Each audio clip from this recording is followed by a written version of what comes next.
सुशीला जी नमस्कार और जी नमस्कार सभी लोगों को। नमस्ते सर। नमस्कार। उम्मीद है आप सभी लोग सकुशल हैं, स्वस्थ हैं। जो आप आशा है आप भी स्वस्थ होंगे।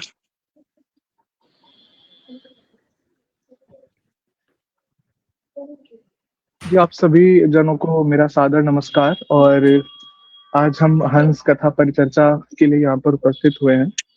हंस कथा परिचर्चा में आज हम जिस कहानी के विषय में बात करने वाले हैं, कहानी का शीर्षक है विद्या का अवसर और लिखा है सर शिवराज सिंह बेचैन जी ने।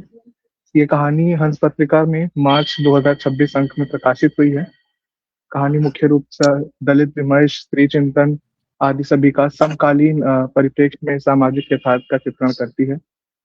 बिना किसी विलंब के मैं आमंत्रित करना चाहूंगा डॉक्टर संजय जोठे जी को कि सर आएं और इस कहानी के विषय में अपने विचार हम सभी के साथ साझा करें। संजय सर। जी नमस्ते। सबसे पहले तो धन्यवाद देना चाहूंगा मैं इस अवसर पर मुझे आमंत्रित करने के लिए। और ये बहुत ही महत्वपूर्ण कहानी है। मेरे ख्याल है इसका सारांश शायद आप बता पाएंगे। मैं इसके बारे में जो खुद पढ़ते हुए जिन बातों से गुजर रहा था, कुछ बहुत महत्वपूर्ण चीजें मैं नोट कर पाया इसमें। जैसे कि अगर हम इस कहानी के टाइटल पर ही अगर ध्यान दें, ये कहानी ही शुरू होती है जैसे हम कहेंगे कि विद्या का अवसर इसका टाइटल है।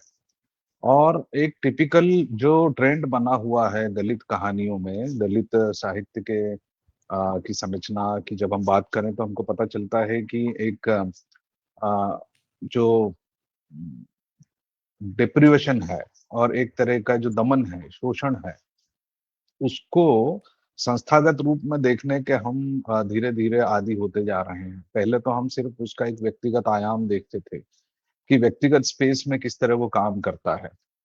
धीरे धीरे अब हम यह भी देखने लगे हैं कि कैसे यह जो शोषण की यांत्रिकी है, ये जो सिस्टम है उसके साथ मिलकर कैसे काम करती है।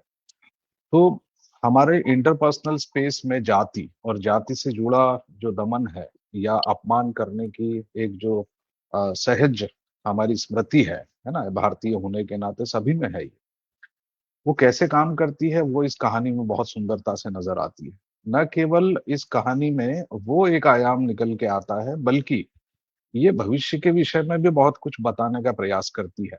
एग्जाम्पल के लिए अगर हम ये कहें कि हमारा जो डाक व्यवस्था है, हमारी जो कानून व्यवस्था है, या हमारे समाज में अलग अलग जातियों के लोगों का एक दूसरे से जिस तरह बातचीत होती है और जिस तरह कोऑपरेशन होता है या कोऑपरेशन नहीं हो पाता है, उन सब के बारे में ये कहानी हमें बहुत कुछ बताने का प्रयास करती है। इस कहानी के नाम से ही अगर हम प्रवेश करें तो इसका नाम है विद्या का अवसर। अब ये बड़ा रिवीलिंग है। हमको शुरुआत में ही ऐसा लगता है कि विद्या मतलब क्या। अब इसको हम शिक्षा से जोड़ के भी देखते हैं तो अगर कोई शुरुआत में ही इस कहानी में प्रवेश कर रहा है, टाइटल के जरिए ही हमको ये नजर आएगा कि शायद ये शिक्षा या शिक्षा के अवसर से जुड़ी हुई कोई कहानी है। मैंने भी जब ये कहानी पढ़ी तो मुझे ऐसा है ना, जब हम प्रेडिक्ट करने की कोशिश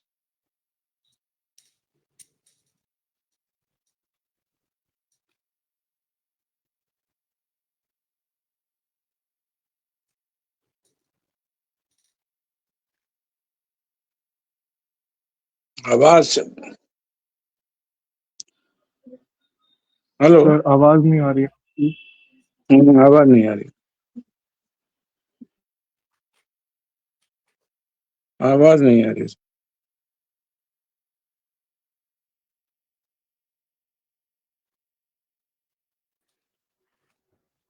आयुष लगता है कुछ तकनीकी समस्या है तो हम सुशीला मैम। जी जी अच्छा सर आ गए जी। सॉरी शायद इंटरनेट डिस्कनेक्ट हुआ था। मैं अपना मोबाइल नेटवर्क यूज कर रहा हूँ। तो शुरुआत में ऐसा लगता है कि ये किसी शिक्षा के लिए संघर्ष कर रही लड़की या लड़के का की एक कहानी है, जो कि शिक्षा में आने वाली जो रुकावटें हैं उसके बारे में बातचीत करना चाहती है। लेकिन कहानी में प्रवेश करते ही पता चलता है कि नहीं, ये एक सुशिक्षित और बहुत ही प्रोफेशनल शिक्षा लेने वाली किसी लड़की के बारे में। अब ये बड़ा इंटरेस्टिंग है ना? एक जो इंस्टीट्यूशनल जो भेदभाव है वो कैसे ऑपरेट करता है, न केवल अनपढ़ स्त्री के बारे में, अनपढ़ लड़की के बारे में, बल्कि एक बहुत ही सुशिक्षित, है ना? अब एक डॉक्टर से ज्यादा समादृत, सम्माननीय क्या हो सकता है? खासकर जब इस कहानी में वो पृष्ठभूमि भी उभारी गई है कि कोविड के दौरान उस लड़की ने अपनी जान पे खेल के भी बहुत लोगों की जान बचाई। ऐसी पृष्ठभूमि में जब कोई दलित लड़की एक बहुत ही कर्मठ और नैतिक, शिष्टाचारी अपने चरित्र का प्रदर्शन करती है, आत्मत्याग और आत्मोत्कर्ष तक की सीमा तक वो जाके मतलब अपनी ड्यूटीज का, अपने कर्तव्यों का पालन कर रही है और समाज जानता है। कहानी खुद कहती है कि लोगों को पता है कि उसने अपने कर्तव्य निष्ठा की प्रेरणा का किस हद तक पालन किया है। उसके बावजूद भी अगर जो उसके आसपास का समाज है, वो अगर उसकी इस कर्तव्य निष्ठा, उसकी योग्यता का सम्मान नहीं कर पा रहा है, तो इसका क्या अर्थ है? अब ये बड़ा सवाल है। अगर आप यहाँ पे उस लड़की की जाति को अगर हटा दें, तो इस कहानी के हिसाब से फिर लोगों का, अगर हम अनुमान लगाए कि लोगों का व्यवहार क्या होना चाहिए, अगर वो एक दलित की लड़की नहीं होके किसी ब्राह्मण की लड़की होती, तब भी क्या लोगों का यही उसके लिए आउटलुक होता? क्या उसके उसके चिट्ठी के आने के बाद या उसकी चिट्ठी को गायब कर देना या मल्टीपल रिमाइंडर्स के बाद भी आखिर में उसकी चिट्ठी के जवाब में ये लिख देना कि भाई हम इस नौकरी में रुचि नहीं है हमारी, क्या ये ऐसा हो सकता था अगर कोई वहां पे ब्राह्मण लड़की होती तो? नहीं हो सकता था। ये एक सभ्यतागत सवाल उठाती है ये कहानी, ये एक बड़ा सभ्यतागत सवाल उठाती है। अगर इस कहानी का केंद्रीय जो दृश्य है उसको अगर हम देखें तो वो ये है कि भाई एक दलित लड़की है जो कि डॉक्टर है, प्रशिक्षित डॉक्टर है और बहुत ही कर्तव्यनिष्ठ है, और वो अ, उसकी नौकरी के लिए एक निमंत्रण पत्र आया है ना, उसका ज्वाइनिंग लेटर या कॉल लेटर आया है। उस चिट्ठी को दबा दिया जाता, किसके द्वारा? एक ओबीसी जो डाकिया है वो दबा देता है।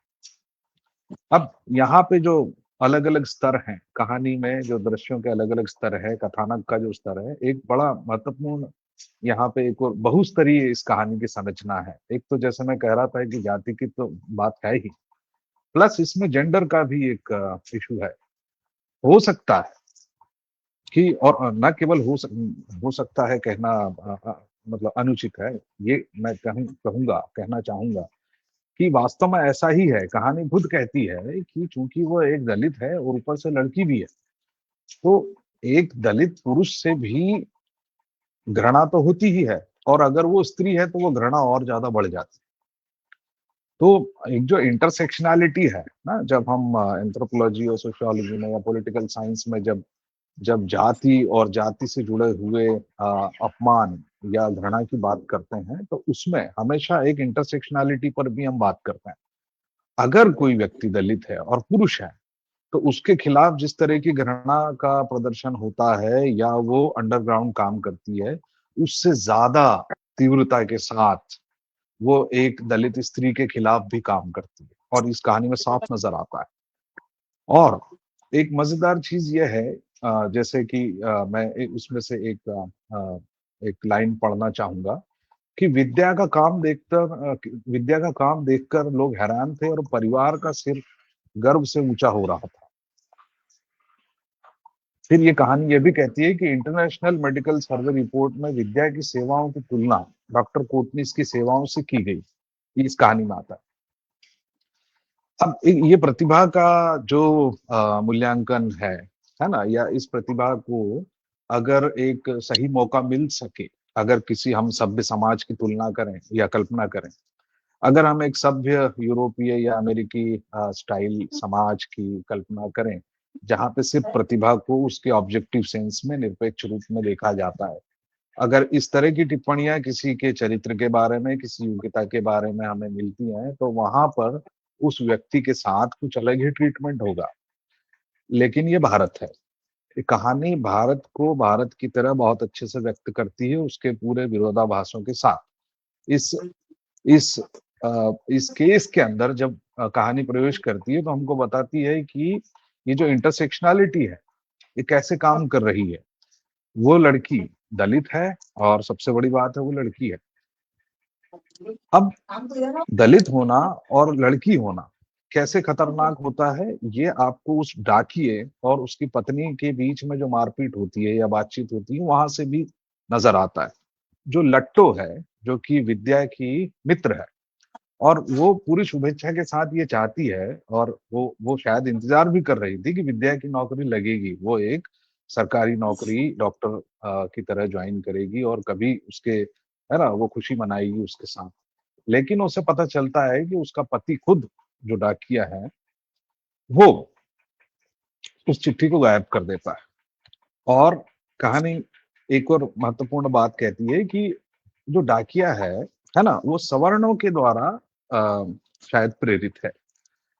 और यहीं पे एक जो है ना मल्टी लेयर जो संरचना है इस कहानी की, यहाँ पे इंटरसेक्शनैलिटी की अगर हम बात करें, एक और लेयर जुड़ जाती है कि दलित, ओबीसी और सवर्ण, इन तीनों में जब आपस में इनमें कोई भी इंटरेक्शन होता है, खासकर किसी दलित को पीड़ित या प्रताड़ित करने के एतबार से, तब कास्ट के डायनेमिक्स बहुत अलग ढंग से काम करते हैं।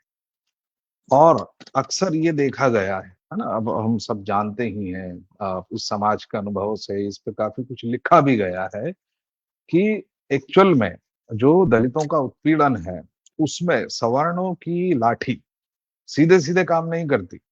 वो लाठी ओबीसी के पास होती है, हालांकि वो खुद भी पीड़ित है, लेकिन उसे भी अपने से कमजोर किसी व्यक्ति को, समूह को, है ना, और खासकर किसी स्त्री को प्रताड़ित करने में बड़ा आनंद आता है।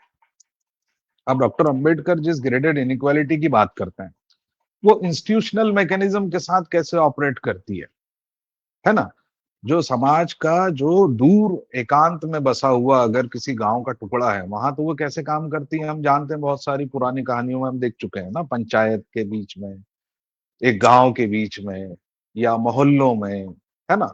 वो पुराने सेटअप में हम जानते हैं, लेकिन इस कहानी की खूबसूरती यह है कि ये आजाद भारत में एक लोकतांत्रिक समाज, मतलब एक लोकतंत्र की शासन व्यवस्था के बीच में ये एक जो हमारी ब्यूरोक्रेसी में, है ना, हमारे प्रशासनिक स्ट्रक्चर में किस तरीके से जाति बोलती है या किसी को बोलने से रोकती है, ये वहां पर टॉर्च घुमाती है। बड़ा इंटरेस्टिंग है।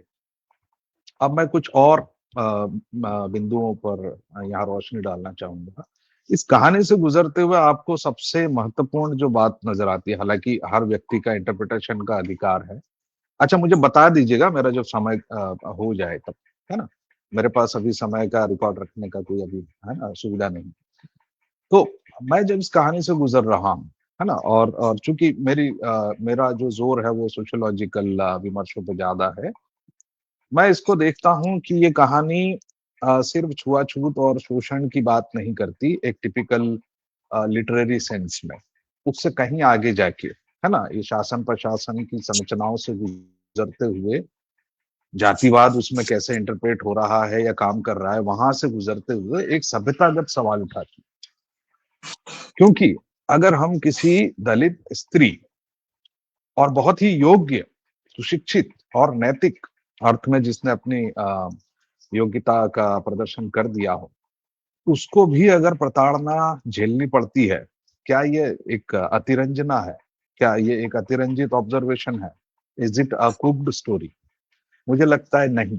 ये बहुत ही हद तक एक रोजमर्रा का प्रैक्टिकल अनुभव है। जो लोग इस समुदाय को जानते हैं, समाज को जानते हैं, या उस समाज में रह के जिन्होंने काम किया, उनको पता है कि ये तो बहुत ही छोटा और एक कुनकुना सा ऑब्जर्वेशन है, इससे कहीं बहुत ज्यादा तीव्रता की चीजें रोज होती हैं। अगर हम इसको ठीक से देखें तो ये एक सभ्यतागत विमर्श की तरफ हमें ले जाती है। और मुझे हमेशा लगता रहा है, मैं इस पे लिखता भी रहा हूँ, अगर हम साहित्य से आगे, अगर हम दर्शन की भी बात करें, या एक सामान्य संस्कृतिगत विमर्श की भी बात करें तो दलित विमर्श असल में भारत का सभ्यता विमर्श है, क्योंकि भारत की सभ्यता में और संस्कृति में या धर्म में क्या कमी है और कहाँ है और क्यों है, ये हमें ठीक से अगर कोई बताता है तो वो दलित साहित्य और दलित विमर्श ही बता सकता है। बाकी जो विमर्श है ना, वो इतिहास और राजनीति और संस्कृति, धर्म, मेटाफिजिक्स, फिलॉसफी सब में घूम फिर के एक तरह की आत्म प्रशंसा को स्थापित करते हैं। लेकिन असल में अगर कोई भारतीय सभ्यता के विमर्श में ठीक से प्रवेश करके और सारी कमजोरियों को एकदम नंगा करता है बेरहमी से, तो वो दलित विमर्श है और दलित साहित्य है। तो मुझे लगता है कि ये कहानी एक और नई चीज पे रोशनी डालती है। अक्सर हम ये जो मानते हैं, जो विश्व साहित्य में भी माना जाता है और भारत एप्रिशिएटेड रचनाएं हैं, है ना, ट्रेजेडी को एक ऊंचा मुकाम दिया जाता है कि अगर कोई रचना, है ना, हृदय परिवर्तन करवाने के उपक्रम से के लक्ष्य से आगे बढ़ती है और वो आपको किसी आपके दिल में कोई दर्द पैदा करके खत्म हो जाती है कहानी, तो उसको बड़ा अच्छा माना जाता है। ट्रेजेडी हमेशा सेलिब्रेट की जाती है, लेकिन ये कहानी ट्रेजेडी पे खत्म नहीं होती है। ट्रेजेडी इसका बीच का हिस्सा है और ट्रेजेडी पे खत्म ना होकर ये कहानी एक नई एजेंसी को विजिबल बनाती है और उसमें ये पता चलता है कि वो चिट्ठी हासिल कर ली गई और वो जो डाकिये की लिखावट को पहचान के ये पता लगा लिया गया कि षड्यंत्र किसने किया था, क्यों किया था, और लट्टो और उसके पति के बीच में, जो डाकिये के बीच में जो मारपीट है और उनका जो संवाद है, वो भी ये सब बता देता है कि किस तरह जो ओबीसी डाकिया है वो सवर्णों की चाल में फंसकर एक दलित के साथ ये कांड करता है और अंत में ये भी महसूस होता है उसको कि भाई वो सारे लोग तो बच गए, मैं नहीं बच पाऊंगा। और फिर ये भी जाहिर होता है कि विद्या जो है उस पे केस करेगी, न केवल केस करेगी बल्कि जब लट्टो और विद्या की आपस में बात होती है तो वो ये भी चाहते हैं कि किसी तरह से विद्या जो है कुछ प्रयास करके उसको बचा ले, तो वो बचाने के लिए भी आगे बढ़ती है। ये सिंपली एक ट्रेजेडी पे जो एंड करने वाली जो साहित्य की एक स्वीकृत परंपरा है ना, विश्व साहित्य में भी जो है, उससे बाहर निकल के जाती है ये कहानी। तो एक अर्थ में ये जो हमारा सौंदर्य शास्त्र और एप्रिसिएशन है, खासकर साहित्य के सौंदर्य शास्त्र और उसका जो लक्ष्य हो सकता है, उससे, है ना, विद्रोह करके ये कहानी थोड़ा आगे बढ़ती है और ये बताती है कि भाई हम ट्रेजेडी पे खत्म नहीं करेंगे। अब ये कुछ सालों से हम देख रहे हैं कि दलित साहित्य में जो कहानियां हैं वो ट्रेजेडी पे खत्म होने से मना कर रही हैं, वो एक उम्मीद में खत्म करते हैं। और क्यों करते हैं ये, अब ये एक बहुत मजेदार टेक अवे है, उसको कैसे देखा जाए। असल में जब ट्रेजेडी पे कोई कहानी खत्म होती है तो वो जो पढ़ा लिखा संपन्न और संभ्रांत वर्ग है वो उसको लक्ष्य बना के लिखी जा रही है वो कहानी, इसका ये अर्थ है। ये अर्थ भी हो सकता है, यही नहीं है, मैं कह रहा हूँ ये अर्थ भी हो सकता है। मैं इसको इस अर्थ में देखना चाहूंगा कि एक पढ़े लिखे और संभ्रांत वर्ग में के दिल में छोटा सा दर्द पैदा करके उनमें हृदय परिवर्तन की प्रेरणा जगाई जाए। एक तो ये लक्ष्य हो सकता है अगर हम ट्रेजेडी पे खत्म करें। लेकिन आजकल की दलित कहानियां ट्रेजेडी पे खत्म होने से मना कर रही हैं। इसका अर्थ ये है कि जो पीड़ित और ऑप्रेस्ड कम्युनिटी जो है उसमें उम्मीद जगाई जा रही है। तो कहानीकार का जो लक्ष्य है, उसका जो ऑडियंस है, वो बदलता हुआ नजर आता है इसमें। और वो ये कह रहा है कहानीकार इसमें कि भाई हमें अब हृदय परिवर्तन का इंतजार नहीं करना है। अब तो जो ऑप्रेस्ड कम्युनिटी है वो खुद अपनी उम्मीद के लिए अपना यूटोपिया, अपना जो सुरक्षित भविष्य है उसका निर्माण करने के लिए स्ट्रेटजी बनाए। ये इस कहानी में निकल के आता है। और आखिर में, चूंकि अभी सभी का वक्तव्य लेना है, तो मैं ये बात भी कहना चाहता हूँ कि ये कहानी एक भविष्य की एक बहुत बड़ी समस्या की तरफ भी इशारा कर रही है। और वो कहानी वो इशारा ये है कि अगर आज का जो ब्यूरोक्रेटिक सेटअप है, आज की जो प्रशासनिक और है ना, ये जो संरचनात्मक जो ढांचा है हमारे काम करने का, अगर इसमें चिट्ठी दबाने का काम हो सकता है, और अब जब जब है ना संचार के नए साधन आ रहे हैं शासन प्रशासन में, जब डेटा मैनेजमेंट की बात आ रही है, एल्गोरिदम्स जब आ रही हैं और एआई जब बहुत सारी चीजों को वो है ना जब ढांक लेगा, तब ये चिट्ठी दबाने वाला जो कृत्य है वो एल्गोरिदम में अगर प्रवेश कर गया तो किस तरीके से भेदभाव करेगा, बैंकिंग में, लोन में, है ना, स्कॉलरशिप में, और जो पॉलिटिकल अपॉर्चुनिटीज हैं, है ना, इनको दबाने में अब चिट्ठी दबाना तो एक बहुत पुराने ढंग का काम है, लेकिन अगर ये एआई के ज़माने में अगर ये प्रवृत्ति अगर प्रवेश कर जाती है, तो वो क्या-क्या करेगी, ये कहानी उस तरफ भी एक बहुत ही सावधान इशारा करती है, अगर इसको ठीक से पढ़ा जाए तो। जी, मैं अपना वक्तव्य फॉर द टाइम बीइंग यहीं रोकता हूँ ताकि हम बाकी लोगों को भी सुन सकें। धन्यवाद।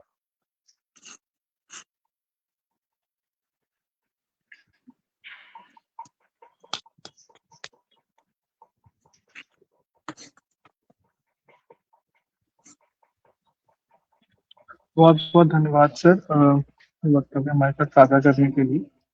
इसके पश्चात मैं बुलाना चाहूँगा सुशीला टागोरे मैम को कि वो आएँ और इस कहानी के विषय में जो अपने विचार हैं, वो हम सभी के साथ साझा करें। सुशीला मैम। थैंक यू, धन्यवाद। आवाज ठीक है? आदरणीय मंच, अशोक भारती जी, संजय गोठे जी, शिवराज बेचैन जी और कार्यक्रम से जुड़े सभी समीक्षक, पाठक, श्रोता, विद्यार्थी, शोधार्थी।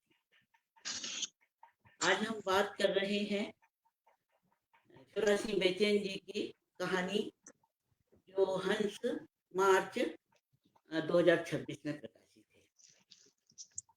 सबसे पहले सर्वप्रथम राजेंद्र जी को नमन करती हूँ।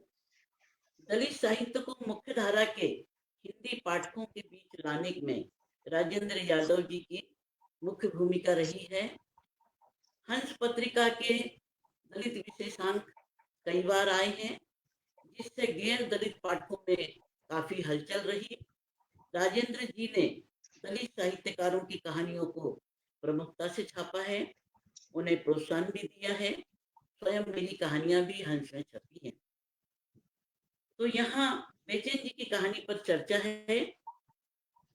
कहानी का नाम है विद्या का अवसर, और यह अच्छी कहानी है, हम सबके लिए बहुत खुशी की बात है। विद्या का अवसर कहानी का शीर्षक पहली बार में कुछ अटपटा लगा, मगर अवसर का अर्थ समझ में आया। अवसर प्राप्त करना, अवसर मिलना, अवसर की तलाश। और विद्या के अर्थ में गांव में अक्सर माँ कहती थी, विद्या माता प्रसन्न होने से ही ज्ञान मिलता है, यानी विद्या यानी शिक्षा। इस तरह ये शिक्षा का अवसर है। विद्या उससे और आगे बढ़ गई है, उसे डॉक्टर बनने का अवसर मिला है।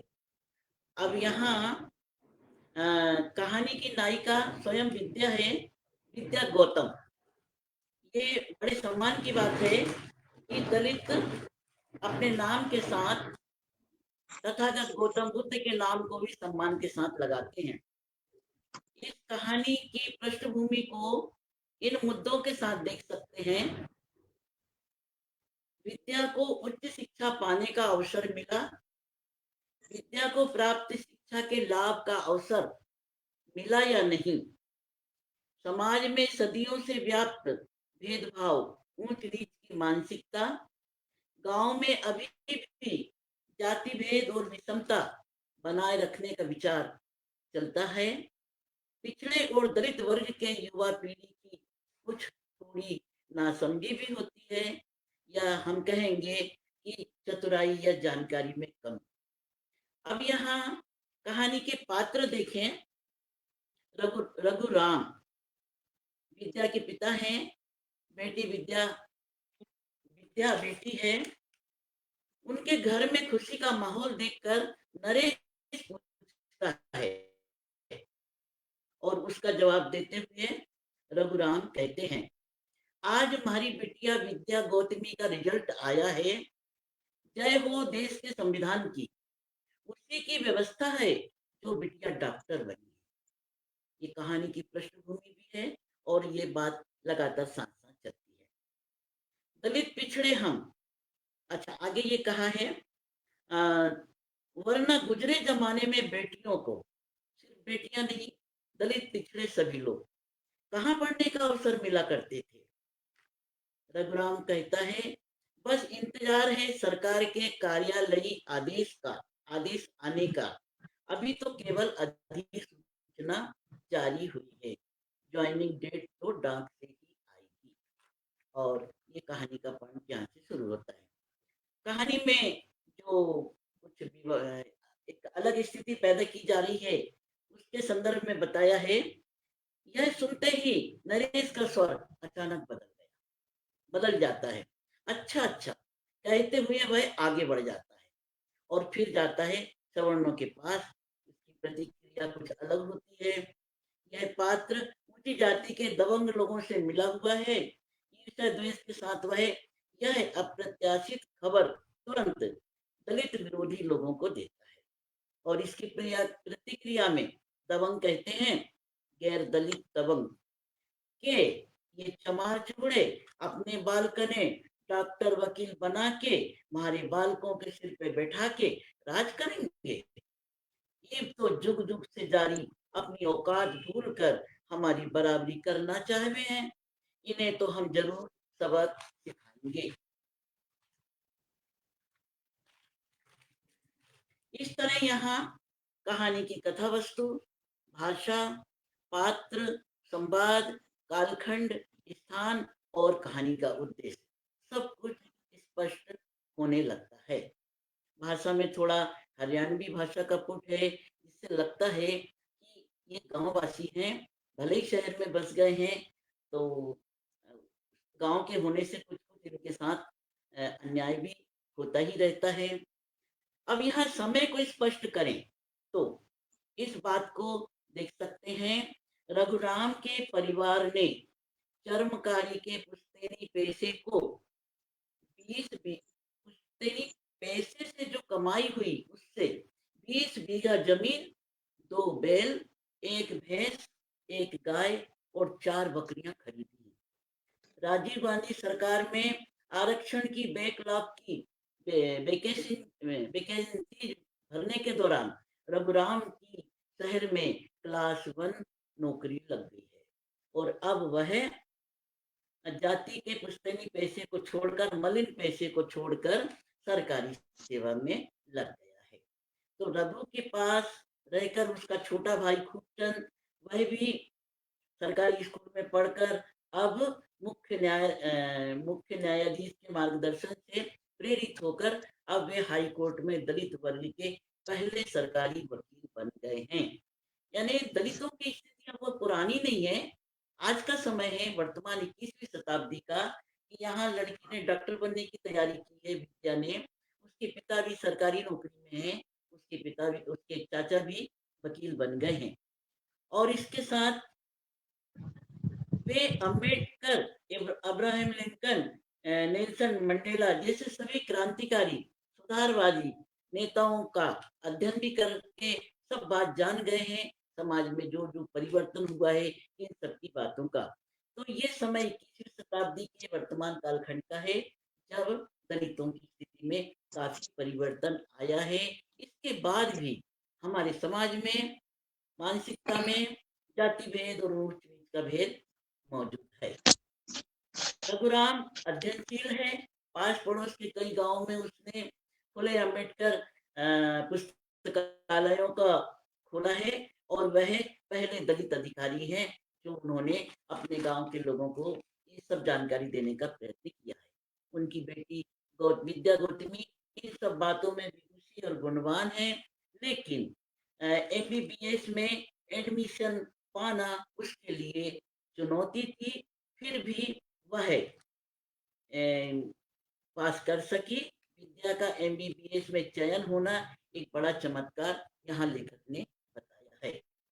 जातिवादी लोगों में जलन का कारण विशेष यह है कि विद्या को राजकीय स्वास्थ्य भारत मेडिकल कॉलेज में अस्थायी रूप से नौकरी मिली है, जहाँ रहकर उसने अपने आपातकाल में कई मरीजों की सेवा करके चेहरा देख, यहाँ पे चीज तो दिख, तो बीच में दिखा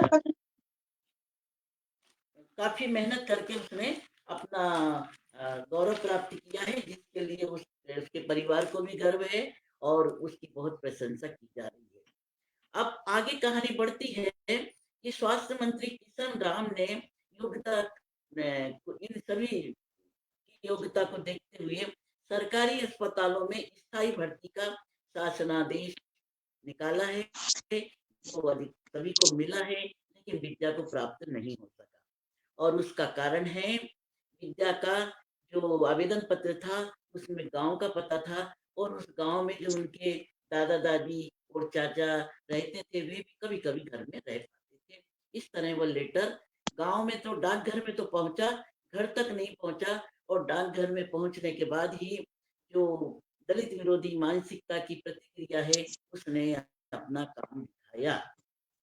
तो यहाँ पत्र यहाँ बताया है गांव के पास के डाकघर में भोलू अहीर का सगा संबंधी डाकिया लालजी अहीर था। उसने गांव के दबंग चौधरी के परिवार को बताया डॉक्टर विद्या चमारी की चिट्ठी आई है, लालजी अहीर दलितों से खार खाता है, उसके द्वारा विद्या की वह चिट्ठी को दबा लिया जाता है। मगर हुआ यह है, यहाँ भी एक क्लाइमेक्स बताया है जो कहानी को आगे चलकर आगे बढ़ाएगा कि कहानी पत्र अंग्रेजी में लिखा है। लालजी अहीर को अंग्रेजी पढ़ना नहीं आता है और वह मदरसे के मुंशी रमजान अली के घर जाकर उनसे वह पत्र पढ़वाता है। यद्यपि डाकिये का काम किसी का पत्र पढ़ना पढ़वाना नहीं है, लेकिन यह काम उसने किया और अली साहब ने उन्हें निर्देश दिया कि आज ही 26 जनवरी है, आज ही इसको पहले ज्वाइन कर लेना था, इतना देर क्यों हुआ। इस तरह से पूरी पृष्ठभूमि को स्पष्ट किया गया है कि तुरंत उन्हें यह पत्र पहुंचा मेरी दिया चली गया। गई। तब लालजी कहता है अगले पैठ में दे दूंगा। भंगी चमारों को तो बेटी दामादों की बहुत तरह कम सुनाई पड़ रहा सरकारी है आवाज। घरों में बुलाकर नौकरियां देती हैं और गांव में खेत क्यार का काम कराने के लिए बड़ी जातियों से सस्ते मजदूर छीनती है। यानी नियत वही है कि ये जो दलित वर्ग के लोग हैं इन्हें मजदूर श्रमिक ही बना के रखा जाए, इन्हें उनकी नौकरी चाहिए। यह गैर दलित मानसिकता का नग्न चित्र है जो दलित पिछड़ों की प्रगति देखना नहीं चाहते हैं। लालजी अहीर की पत्नी का ननिहाल वही गांव है जहां लालजी की पत्नी का ननिहाल वही गांव है जहां विद्या का अपना पुराना घर है, कुछ देरी घर। तो वह लालजी की पत्नी की सहेली है और फिर उनके पुश्तैनी घर में जो चाचा की बेटी की शादी होती है और उस विवाह कार्यक्रम में विद्या के पिता विद्या जाते हैं और अली साहब से मुलाकात होती है। तब उन्हें मालूम होता है कि अरे बिटिया तो डॉक्टर बन गई होगी। वो बधाई देते हैं। यह देखकर विद्या आश्चर्यचकित है। उसके पिता रघुराम जी की पत्र तो मिला ही नहीं और तब उन्हें असलियत मालूम होती है और बाद में जब विद्या देखती है तो वह पत्र मिलता है जहाँ यह बताया गया है। एक पत्र को देखकर लोग खुश होते हैं कि विद्या का अवसर आया है, मगर 7 माह बाद उसकी पात्रता को रद्द करने का यह पत्र था, जिसे देखकर विद्या बहुत दुखी हो जाती है। ये कहानी को बहुत सुंदर ढंग से गठित किया गया है। दलितों के प्रति जो विरोधी मानसिकता है समाज में किस तरह काम करती है और किस तरह वो कुछ भी अन्याय अत्याचार करने में आगे पीछे भी नहीं देखते हैं। तो यहाँ ये जो डाकिया है वह स्वयं ही पत्र का जवाब पत्र के विषय में ये लिख कर दे देता है कि घर में कोई नहीं। पहले पत्र के समय वो देता है कि पत्र लेने से इनकार किया गया। दूसरा पत्र आने पर कहा जाता है कि घर में कोई नहीं था और तीसरे पत्र के जवाब में लिख देता है कि यह प्रस्ताव ही उनको मंजूर नहीं है। इस तरह विद्या का वह चांस चला जाता है और यह सुनकर वह बहुत दुखी होती है। ये कहानी में लिट्टो का भी अपना एक महत्वपूर्ण पात्र है। जो डाकिया की पत्नी है, लट्टू नाम है उसका। कि वह देखती है कि विद्या तो हमारे गांव की, विद्या के पिताजी को वह मामा कहती है। गांव के रिश्ते बड़े प्यार से और ईमानदारी से निभाए जाते हैं। वह कहती है कि इसी डॉक्टर ने तो हमें कई बार हमारे परिवार की रक्षा की है, और वह कितनी ईमानदार है, कितना बिना पैसा लिए गरीबों की मदद करती है। तो इस बात के लिए वो खुश होती है कि उसकी वह सहेली डॉक्टर बनने वाली है। और जब उसे पता चलता है कि उसी के पति ने उसके अवसर को इस तरह खराब कर दिया है, तो वह बहुत नाराज होती है। अब यहाँ पति पत्नी यानी लालजी अहीर और लट्टू के बीच जो बातचीत होती है, वहाँ स्त्री विमर्श का एक बड़ा सुंदर उदाहरण, सुंदर क्या कहेंगे, मार्मिक उदाहरण दिखाई देता है कि वो रघुराम कहता है बिट्टू से, लालजी लालजी अहीर कहता है, तू क्या करेगी, मैंने जला दिया उस चमार, और आगे गाली का शब्द है, का सपना, देखता हूँ कैसे डॉक्टर बनेगी। तो यहाँ केवल उसके मन की मानसिकता है, और साथ ही अपशब्द गाली का भी शब्द का प्रयोग किया गया है। यहाँ चमार शब्द की नहीं बल्कि स्त्री होने की गाली है। लालजी लिट्टू से कहता है, अपनी पत्नी से कहता है, बड़ी कुत्ती चीज है, बड़ी कुत्ती चीज है री तू, खाती अहीर का है, गाती चमार का है। अहीर की बीवी नहीं, चूड़े चमारों की एजेंट है, और लालजी उसे जानवरों की तरह पीटता है। तो स्त्री पति पत्नी का जो संबंध रिश्ता है, उसमें पत्नी की क्या जगह है। गालियां तो खाएगी, मार भी खाएगी, जूते लात खाएगी, इसके बाद भी वह अपने पति की सुख चिंतक बनकर रहती है, पति को समझाती है, अभी भी समय है, सब ठीक कर लो, नहीं तो तुम्हारी नौकरी भी जाएगी और जेल हो जाएगी। लेकिन वह नहीं मानता, उसे पता है कि गांव के सवर्ण उसे बचा लेंगे, और जब उसे हथकड़ियां लग जाती हैं, तब वह अपनी पत्नी से ही रहम की भीख मांगता है, और फिर उसे किस तरह बचा लिया जाता है। लट्टू ने तुरंत सबूत जुटाए थे, लालजी गाली देता है, कमीनी कुत्ती हरामजादी। अंत में हताश होकर वह रोता है, और विद्या को नौकरी और पिछला वेतन, सारी जांच पड़ताल और कोर्ट कचहरी के साथ मिल जाता है। निष्कर्ष कहानी का यह है, कहानी अच्छी है, कथन शिल्प ठीक है, मगर कहानी का जो कथ्य है वह पुराना लगता है। यानी कई कहानियां इस तरह की आई हैं, ये संदर्भ अलग है, लेकिन इसी तरह से कि किस तरह सवर्ण उनके बीच में अवरोधक बनते हैं, उनकी प्रगति में बाधक बनते हैं। लेकिन ये भी सत्य है कि अभी भी ये घटनाएं घट रही हैं, अभी भी ऐसी घटनाएं हो रही हैं। दलित साहित्य पर जो आरोप लगाया जाता है, लेकिन अगर सही माने में देखा जाए तो यह आज भी सत्य है, और कई बार तो स्थिति पहले से भी ज्यादा भयावह हो जाती है। दूसरी बात यह है कि जैसे कि यहाँ एक प्रश्न भी है, जिज्ञासा भी है कि जो खलनायक पात्र है लालजी अहीर, ओबीसी में आता है, वह दलितों का विरोधी और दबंगों का समर्थक है। तो यहाँ ओबीसी और एससी के बीच उतना भेदभाव नहीं होता है जितना कि अपर कास्ट के साथ, अपर कास्ट और दलितों के बीच में होता है, नजर आता है। और जैसा कि सर ने बताया अभी, जोठे जी ने, कि वे काम करते हैं अपर कास्ट, लेकिन जैसे कि बंदूक रखी जाती है ओबीसी के कंधों पर, जो बीच में दोनों तरफ से जाता है, यानी दलितों का विरोधी कहलाता है, और वो उसे इस्तेमाल करते हैं। तो यहाँ अच्छे लोग, मानवीय दृष्टि रखने वाले अपर कास्ट के लोग भी बहुत हैं, जो मानवीय दृष्टि से जातिभेद नहीं करते हैं, और अभी तो काफी सहयोगी सामने आए हैं। लेकिन फिर भी ये जातिवाद अभी भी है, भेदभाव अभी भी है, सारे सारे छल प्रपंच षड्यंत्र अभी भी रचे जाते हैं। तो यह जातिवाद को कैसे नष्ट किया जाए, मेरा प्रश्न अभी यहाँ थोड़ा अधूरा रहा कि यदि राजेंद्र जी होते तो क्या इस कहानी को इसी रूप में प्रकाशित करते, क्योंकि अहीर जाति का लाल जी अहीर इतना बड़ा खलनायक कैसे हो सकता है, जबकि राजेंद्र यादव जी दलितों के शुभचिंतक रहे हैं और उनकी पत्रिका ने अपनी विशेष भूमिका निभाई है दलित साहित्य को सामने लाने की, और इसके साथ ही दलित साहित्यकारों को काफी प्रोत्साहन भी उन्होंने दिया है। तो यहाँ प्रश्न वही है कि जातिवाद अभी भी है, प्रश्न है कि इसे कैसे खत्म किया जाए।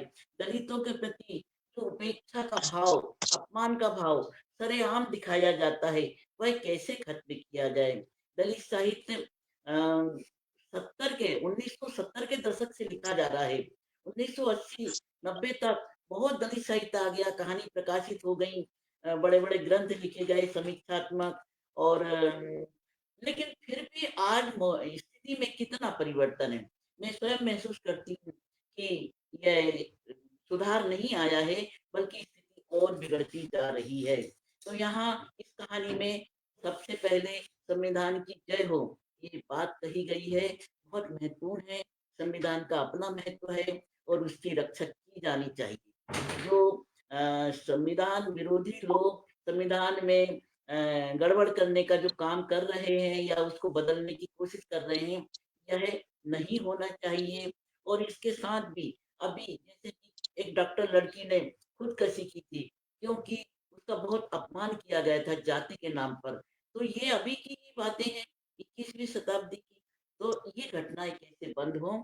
हमारे दलित साहित्य लेखन का उद्देश्य यही है कि समाज की जो व्यवस्था है विषमतावादी, उसमें परिवर्तन होना चाहिए और समतावादी विचार आना चाहिए। इसी उद्देश्य से दलित साहित्य लिखा जा रहा है, और वर्तमान समय में भी इसे हम किस रूप में सफल बनाएं, ये हमारे सभी शुभचिंतक, पाठक, श्रोता, समीक्षक सभी के लिए ये प्रश्न है। और मुझे यहाँ अवसर दिया, इसके बाद भी शायद कुछ और बातें होगी। धन्यवाद। हाँ, और बहुत स्वराज बहुत जी को धन्यवाद बधाई। मैम। सॉरी, स्वराज जी को एक अच्छी कहानी अंत में प्रकाशित होने के लिए बधाई, साथ ही मुझे जो समय दिया उसके लिए आभार। धन्यवाद। जी मैम, बहुत बहुत धन्यवाद आपका, आपके विचार हमारे साथ साझा करने के लिए। मैम, इस कहानी के संबंध में ही मैं आपसे एक प्रश्न पूछना चाहूंगा। जैसे कि सर ने भी बताया कि कहानी में किस तरीके से दलित विमर्श और उसके साथ ही साथ स्त्री विमर्श भी उभर कर आया है। कहानी में जो एक पात्र है, जो विद्या की सखी भी है, उसे पहले से जानती है, जो लट्टू, जो डाकिये की पत्नी है। हम कहानी में देखते हैं मैम कि कहानी में एक जो उसके साथ उसका जो पति अत्याचार कर रहा है, जो उसका जो वैवाहिक बंधन है अपने पति के साथ, कैसे वो उसका दुरादर करता है, कैसे उसको प्रताड़ित करता है। इस संदर्भ में कभी मतलब वो घोषित रूप से जो डाकिया है, जो लाल जी अहीर है, उसके खिलाफ वो आवाज नहीं उठा पाती, लेकिन जब वह देखती है कि उसकी सहेली के साथ अन्याय हो रहा है, तो वो पूरे सबूत जुटाती है, पूरा उसको न्याय दिलाती है, उसको उस मुकाम तक पहुंचाने में पूरी सहायता करती है। पर वो अपनी व्यक्तिगत जो उसकी चेतना है, जो उसकी व्यक्तिगत जो उसके साथ प्रताड़ना हो रही है, उसके लिए वो कभी भी नहीं प्रश्न उठा पाती। तो इसमें मैम, आपके क्या विचार हैं कि स्त्री का शिक्षित होना या उसका नैतिक साहस में सही गलत की पड़ताल कर पाना, जो जो विद्या के साथ कर रही है, क्या वो अपने साथ किस हद तक कर सकती है, या उसके संदर्भ में आपके क्या विचार हैं? आयुष जी, आपका प्रश्न बढ़िया है। आयुष जी, तो देखिए, नारी शोषित पीड़ित रही है, सदियों की परंपरा रही है, और ये इतना सामान्य माना जाता है कि पति ही सर्वस्व है, पति ही सब कुछ है, परमेश्वर है, और पत्नी सहन करना चाहिए। अक्सर बचपन से गांव में ये संस्कार महिलाओं को दिया जाता है, और यही उसकी आदत बन जाती है। लेकिन इसके बाद अगर स्त्री में स्त्री चेतना आ गई है, अगर वो अपने अस्तित्व को, अपने व्यक्तित्व को समझ रही है, अपने मान सम्मान को समझ रही है, तो वह चैतन्य हो जाती है और फिर इस तरह के अपमान का विरोध करने लगती है। तो यह जो लट्टू है, वह अपनी सहेली के लिए, उसको न्याय दिलाने के लिए, तो वह सबूत जुटाने का, एक जागरूक होने का काम करती है, जागरूकता के साथ काम करती है। लेकिन अपने अपमान के विरोध में इस कहानी में दो शब्द भी उसने नहीं कहे हैं। और वह पति की शुभचिंतक है। जब पति जेल में जा रहा है, उसका भी गला भर आया है, वह भी रोती है। असल में हमारे समाज की जो व्यवस्था इस तरह है कि पति ही घर जो अगर पत्नी कामकाजी नहीं है तो पति ही परिवार का पोषण कर रहा है, तो उसका जीना, उसका जीवन तो पति के सहारे ही चलता है। जब तक स्त्री शिक्षित होगी, सक्षम होगी, स्वावलंबी होगी, तभी वह अपने अपमान और अपने कष्ट के लिए बराबर से विरोध में बात कर सकेगी। तो यहाँ महिला मूवमेंट के साथ जुड़ी हुई जो महिलाएं काम करती हैं, वो महिलाओं को इसी रूप में जागरूक करती हैं कि सबसे पहले तुम सक्षम बनो। पति के सहारे जियोगी तो उसके दी हुई रोटी के साथ गाली भी खाओगी, मार भी खाओगी, जूते लात भी खाओगी। अगर तुमको अपने दम पर रहना है तो सबसे पहले स्वावलंबी, सक्षम और सबल बनना है। और सबल केवल मानसिक रूप से सबल बनना है, क्योंकि जब हमारे मन मस्तिष्क में ये सबलता आ जाती है तो फिर किसी भी तरह झुकने का सवाल नहीं आता है। और इसकी चेतना जब चेतना से परिपूर्ण हो जाती है तो वह अपने अपमान को कभी भूलती नहीं है, अपमान करने वाले को भी छोड़ती नहीं है, भले ही वह उसका पति हो। धन्यवाद। और कोई दूसरा प्रश्न भी था इसके साथ? हाँ, नहीं मैम, बहुत बहुत धन्यवाद आपका। परिचर्चा को आगे बढ़ाते हुए इसी क्रम में मैं जो कहानी के लेखक हैं प्रोफेसर शिवराज सिंह बिचैन सर, मैं देख पा रहा हूँ कि अशोक भारती सर भी जी हमारे मैं साथ जुड़ माफी चुके चाहता हैं। हूँ, मेरी मीटिंग खत्म हुई, मैं माफी चाहता हूँ, बहुत बहुत माफी चाहता हूँ। आए संजय जी जी जी बिचैन साहब, जय भीम जी।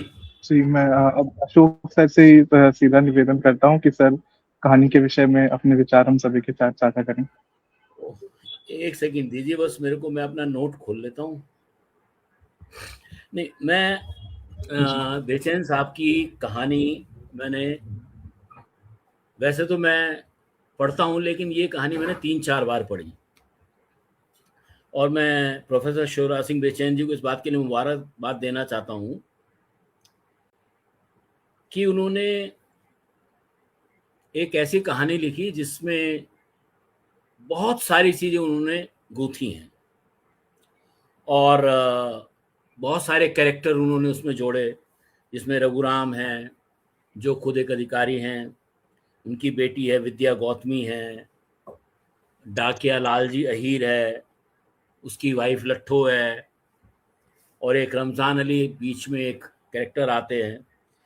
इतने सारे पत्रकारों को, इतने सारे कैरेक्टर्स को संभालना कहानी में, वो अपने आप में एक बहुत ही कौशल का काम है। इस कौशल के लिए मैं प्रोफेसर साहब को बधाई देना चाहता हूँ। और मेरे हिसाब से इस कहानी, इस पूरी कहानी की जो नायिका है वो विद्या गौतमी है, ठीक है। विद्या गौतमी जो है, लेकिन ये है कि उसने बड़ा काम किया है, कोविड में काम किया है, उसके काम की सराहना हुई है और वो डॉक्टर बन गई है, वो एक पोजीशन का, अपने अपॉइंटमेंट का इंतजार कर रही है, और जो भी घट रहा है उसी की जिंदगी के इर्द गिर्द उसकी जिंदगी को प्रभावित करने वाली चीजें घट रही है। और जो है विद्या गौतमी का जो परिवार है वो अम्बेडकरवादी है, अम्बेडकरी चेतना है, लाइब्रेरी खोलता है, ठीक है। और लालजी अहीर जो है,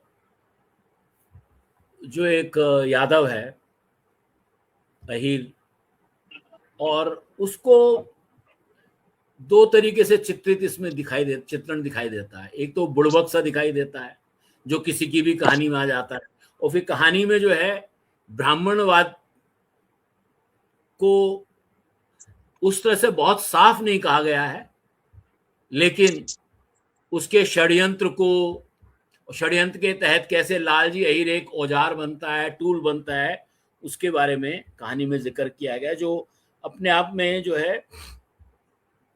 और लट्ठो जो है, जो उसकी वाइफ है, वो थोड़ी ज़्यादा रेडिकल है, वो विद्या गौतमी के परिवार के नज़दीक है, वो उसके मायके की लड़की है।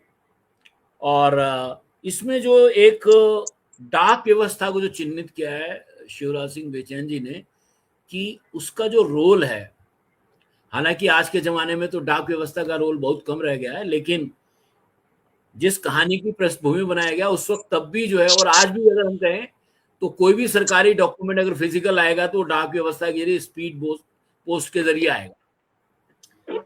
और तो ये जो है और इसमें फिर जो है जो उन्होंने भाषा की शैली कुछ हमारे जो दलित समाज में भाषा की बातें शुरू होती हैं वो सब उन्होंने कही हैं।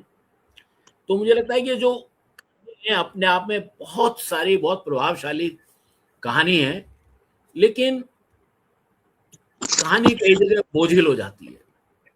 अब जैसे विद्या गौतमी जो है, जिसके इर्द गिर्द कहानी है, जो एक पढ़े लिखे अधिकारी की बेटी है और मेरे ख्याल में अधिकारी वकील है, उसकी बेटी है, और वो इतनी मूर्ख हो सकती है, ये मुझे थोड़ा आश्चर्य लगता है इसमें।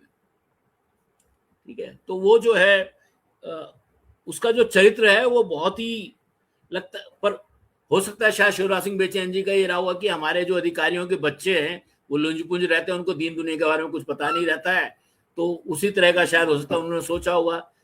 ये भी एक कारण हो सकता है। पर मुझे लगा कि वो जो कैरेक्टर है वो दलित महिलाओं के कैरेक्टर से मिलता नहीं है। दलित महिलाओं का जो कैरेक्टर है वो काफी जुझारू होता है, तो थोड़ा सा उसके चरित्र में थोड़ा इशू है।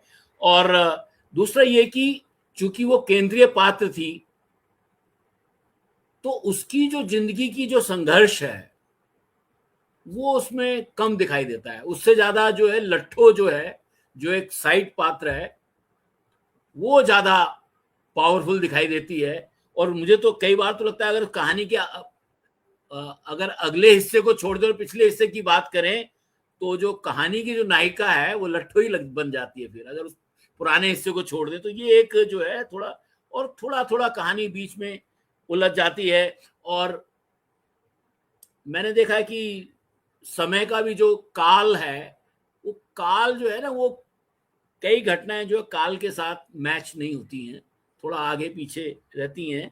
और लालजी अहिर जो है मुझे लगता है कि थोड़ा ज्यादा अतिरंजित चरित्र लगता है, थोड़ा ज्यादा लगता है। इतना मतलब होता है कि लोग थोड़े वैमनस्यपूर्ण होते हैं, सब कुछ होते हैं, लेकिन 3 चिट्ठियां जाना और 3 चिट्ठियों की खबर ना होना और सरकारी सिस्टम में उसको लेके कोई रेस्पॉन्स ना आना, और खास तौर पे एक अधिकारी की बेटी, और अधिकारी भी जो है जिसकी बेटी की नौकरी लगने वाली, वो इतना लापरवाह कैसे हो सकता है कि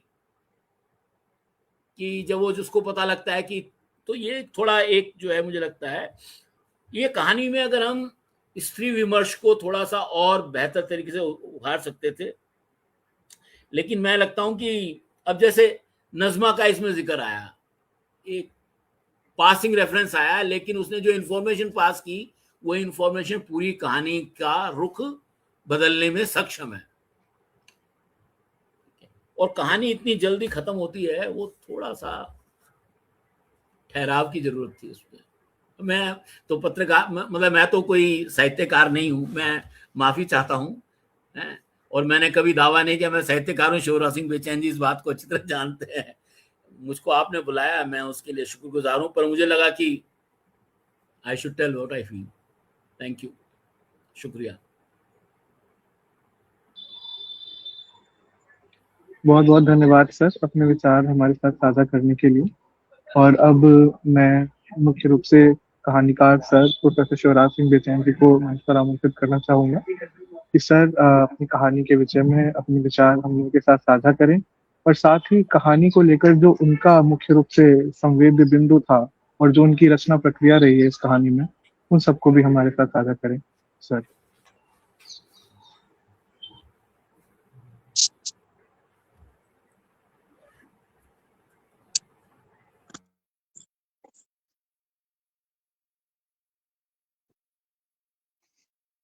हेलो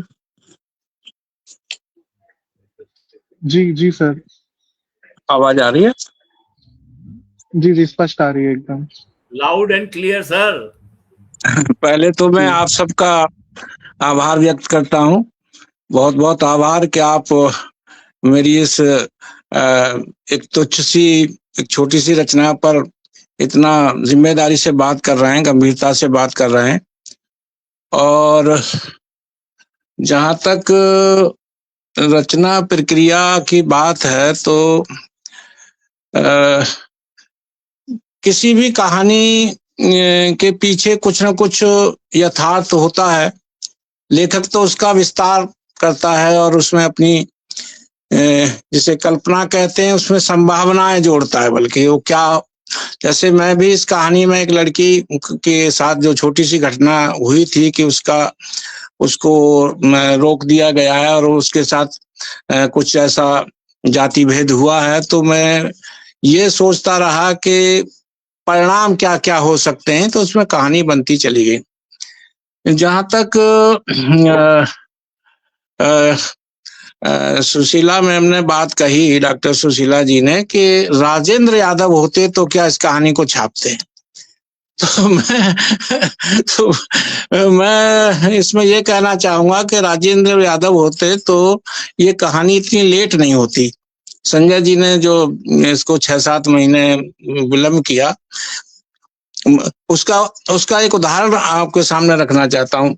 एक कहानी मेरी थी रावण और हंसी में छपी थी, और वो कहानी बिल्कुल उसमें जो खल पात्र हैं वो यादव ही हैं, और वो जो रावण पात्र है वो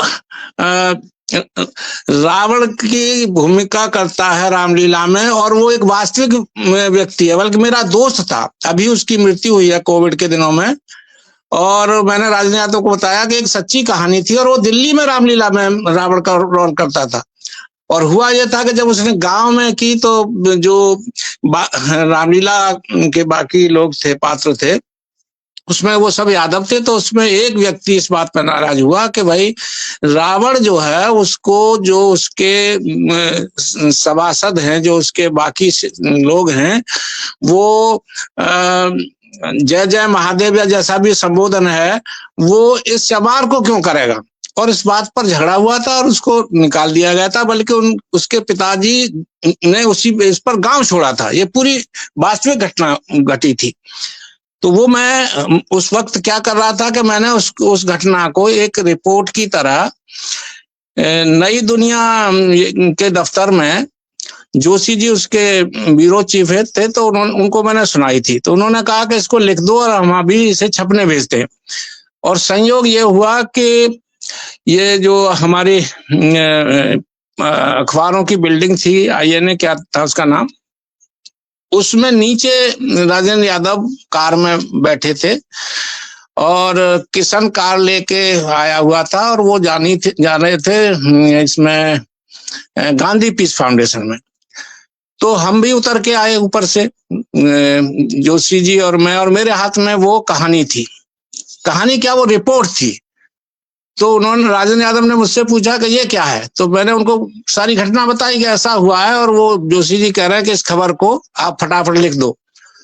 तो यादव जी बोले कि नहीं, तुम कल आओ दफ्तर इसको लेके, इसको खबर मत दो। और उन्होंने कहा कि इसको अब कहानी बनाओ, ये कहानी है। और तो वो कहानी उसमें छपी थी। और तो अगर रावण आप देखेंगे तो आपको पता चल जाएगा कि राजेंद्र यादव किस रुझान के व्यक्ति थे।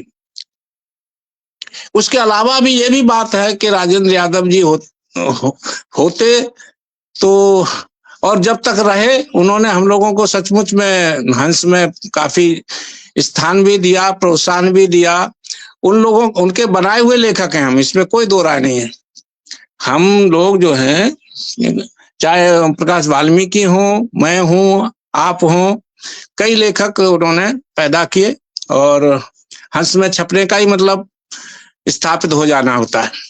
तो खैर, मैं उधर नहीं जा रहा। इस कहानी के बारे में जो आपने कहा, मैं, संजय जी ने बहुत गंभीरता से इस कहानी को बारीकी से इसका विश्लेषण किया, और देश काल परिस्थितियों का भी उन्होंने पूरा हवाला दिया।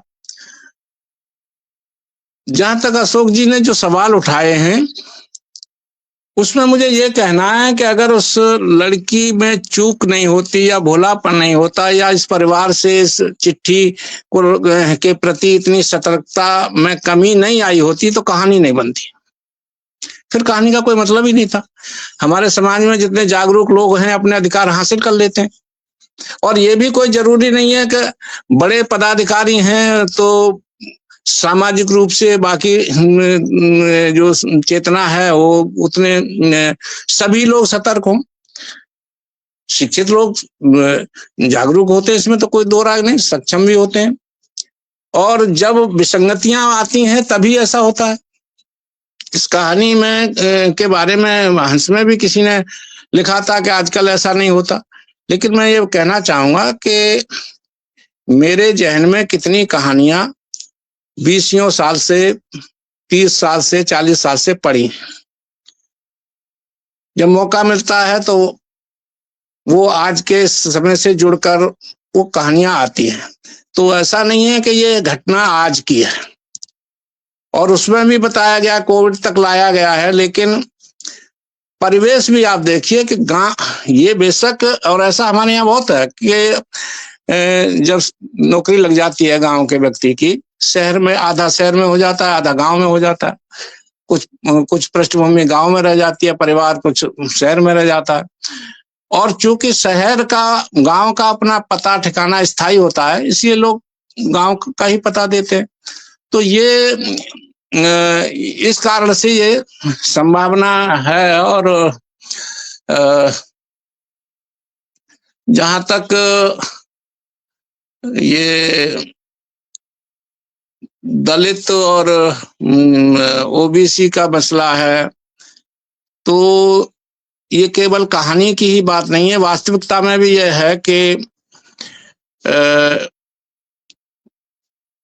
हम जब सामाजिक एकता की बात सोचते हैं, जब विचारों की दृष्टि से सोचते हैं, तो बहुजन की कल्पना करते हैं कि ओबीसी और दलित मिलके बहुजन बनते हैं और उनकी समस्याएं एक जैसी हैं, दोनों ही समाज के सताए हुए लोग हैं, ये वर्ण व्यवस्था के सताए हुए लोग हैं। लेकिन हम अक्सर ये देखते हैं कि ग्रामीण क्षेत्र में ये ओबीसी हथियार बन जाते हैं सवर्णों का, उनके इशारे पर।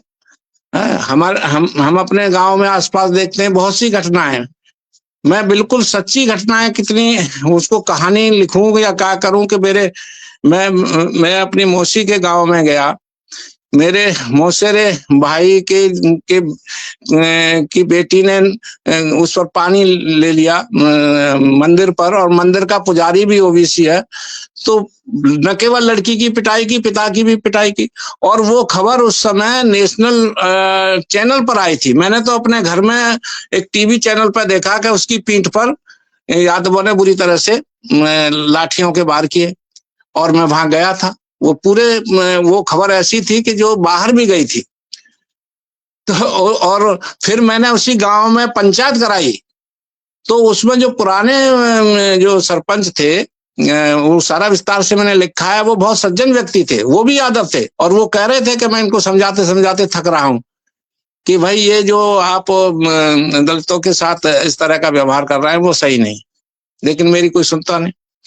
तो ऐसे कुछ लोग ऐसे हैं जो ये सोच के चलते हैं कि समाज में जो है भाईचारा हो और अन्याय उत्पीड़न जो है वो ना हो, लेकिन कई लोग परंपरागत ढंग से जो है वो उसके शिकार होते रहते हैं।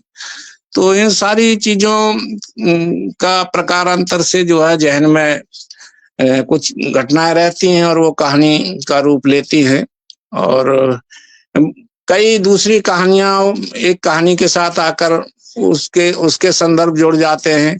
जब लिखने बैठते हैं तो कई बार कई कहानियों की एक कहानी हो जाती है।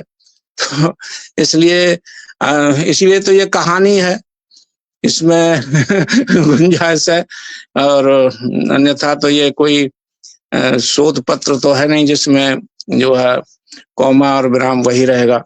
इसमें काफी कुछ जो हम सोच रहे हैं या तत्काल हमारे जहन में पात्रों को लेकर आता है। लेकिन एक बात है कि जो कुछ हम कह रहे हैं वो इस समाज ने ही हमारे अंदर डाल दिया है। हमारा जहन जो बनाया है वो सब इसी समाज के अनुभव हैं, और वो अनुभव फिर किसी भी कथा के साथ जुड़कर व्यक्त होते हैं, किसी भी पात्र के माध्यम से व्यक्त होते हैं। तो इसलिए एक लेखक का काम है कि वो अपनी खुली आंखों से समाज को देख रहा है, घटनाक्रम को देख रहा है, और उसके पास अपना एक दृष्टिकोण है। और वो जो दृष्टिकोण हमारा तो साफ साफ दृष्टिकोण है कि हम संविधान प्रेरित लोग हैं, बाबा साहब से प्रेरित लोग हैं, और हम एक ऐसे समाज की कल्पना करते हैं जिसमें सबता संता बंधुता को जगह हो, जिसमें सबको प्रगति करने का मौका हो। और वो जब नहीं होता दिखता है, उससे कई इधर उधर चीजें जा रही होती हैं, वो खटकती हैं और वो कहानियों में, कविताओं में आती हैं। तो ऐसा ही मेरा सोचना है। बाकी आप लोगों ने जो कुछ कहा, आपकी आलोचना भी श्रोताहार और आपने उनका विश्लेषण और प्रोत्साहन भी, मैं तो आपका आभारी हूँ।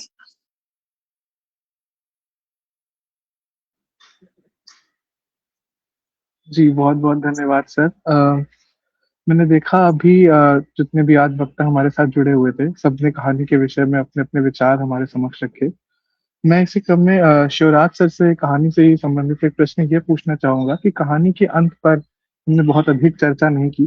कहानी का अंत जो है वो विद्या की क्षमाशीलता पर आधारित होता है कि विद्या कैसे ही अपने ही भविष्य बर्बाद करने वाले एक व्यक्ति को, जो जेल में जाता है, अपनी जो सखी है लट्टो उसके साथ मिलकर उसको छुड़ाने का प्रयास करती है। तो एक पीड़ित के इस देवत्व या एक अत्यधिक क्षमाशीलता को दिखाने के पीछे आपका क्या उद्देश्य था कहानी में सर? नहीं, देखिए, देवत्व की बात नहीं है ये, किसी भी कैरेक्टर का मौलिक गुण होता है। विद्या मूलतः जो है एक डॉक्टर है, और डॉक्टर का काम सेवा करना, जीवन देना, जीवन बचाना होता है। और अगर वो क्षमा नहीं करती है तो जीवन जाता है। और दूसरी बात ये भी है कि उसका जो परिवार है वो उसकी मित्र भी है, और वो उसके परिवार को, उसके बच्चों को अपना समझती है। और ये इस कहानी में पहले ही आया है कि इस परिवार से बहुत गहरा रिश्ता, मतलब सामाजिक रिश्ता पहले से रहा है इस परिवार का। तो इसलिए जो है ये क्षमाशीलता कोई अस्वाभाविक और कोई उस तरह की बात नहीं है, ये एक सामान्य उसके व्यक्तित्व का गुण है। तो ये मुझे लगता है कि वो वहां से उससे बाहर जाकर कुछ नहीं कर रही है, उसको ऐसा ही करना था, क्योंकि जैसा उसका चरित्र है, जैसे उसका व्यक्तित्व है, उसमें यही संभावना है। जी, बहुत बहुत धन्यवाद सर। और मैं आज की इस कथा परिचर्चा को यहीं पर समाप्त करते हुए आप सभी जनों का सहृदय हंस की ओर से धन्यवाद व्यक्त करना चाहूंगा। संजय जोठे जी, अशोक भारती जी, सुशीला मैम और शिवराज सर, आप सभी का बहुत बहुत धन्यवाद आज हमारे साथ जुड़ने के लिए और हंस कथा परिचर्चा को सार्थक बनाने के लिए। धन्यवाद सर, धन्यवाद। बहुत बहुत धन्यवाद, बहुत बहुत शुक्रिया, बहुत बहुत।